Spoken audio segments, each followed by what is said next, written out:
കോതമംഗലത്ത് പുഴയിൽ കാട്ടാനകളുടെ നീരാട്ട്. കുട്ടമ്പുഴ ടൗണിനോട് ചേർന്നൊഴുകുന്ന പുഴയിലാണ് കാട്ടാനകളുടെ കുളിക്കാനെത്തുന്നത്.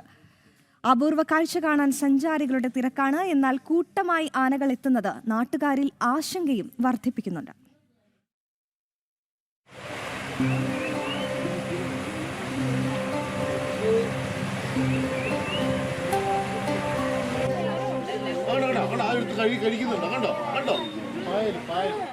പതിനഞ്ചോളം കാട്ടാനകളാണ് ദിവസവും കൂട്ടമായി പുഴയിലിറങ്ങി നീരാടുകയും ഭക്ഷണം തേടുകയും ചെയ്യുന്നത്.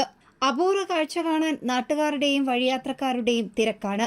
പുഴയിലിറങ്ങിയ കൊമ്പനും പിടിയും കുട്ടിയാനകളും ഉൾപ്പെടെയുള്ളവ ഏറെ നേരം വെള്ളത്തിൽ കുളിക്കുകയും കളിക്കുകയും ചെയ്തു.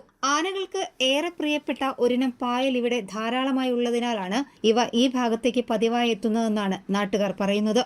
കാഴ്ചക്കാരുടെ ആവേശമുണർത്തിക്കൊണ്ട് നിരവധി കാട്ടാനകളാണ് ഇപ്പോൾ എത്തിക്കൊണ്ടിരിക്കുന്നത്. കഴിഞ്ഞ ദിവസമൊക്കെ 25ഓളം ആനകൾ വെള്ളത്തിലുണ്ടായിരുന്നു പുഴയിൽ. പുഴയിലെ പായലുകൾ രുചികരമായ പായൽ വാരി കഴിക്കുക എന്നുള്ളതിന് വേണ്ടിയിട്ടാണ് കാട്ടാനകൾ എത്തുന്നത്.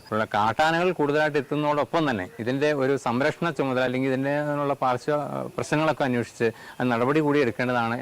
ടൗണിൽ നിൽക്കുന്നവർക്കും ഈ അപൂർവ കാഴ്ച നേരിൽ കാണാൻ കഴിയും. ധാരാളം വിനോദസഞ്ചാരികളും വഴിയാത്രക്കാരും നാട്ടുകാർക്കൊപ്പം മൊബൈൽ ഫോണുകളിൽ ദൃശ്യങ്ങൾ പകർത്താനും തടിച്ചുകൂടി. എന്നാൽ കാഴ്ച എത്ര മനോഹരമാണെങ്കിലും ആനകൾ ടൗണിനോട് ചേർന്ന് കൂട്ടത്തോടെ എത്തുന്നത് നാട്ടുകാരിൽ ആശങ്കയുണ്ടാക്കുന്നു.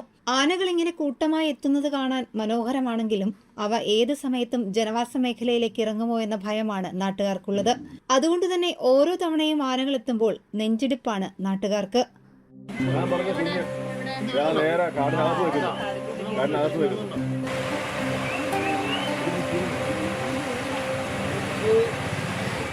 ജനം, കൊച്ചി.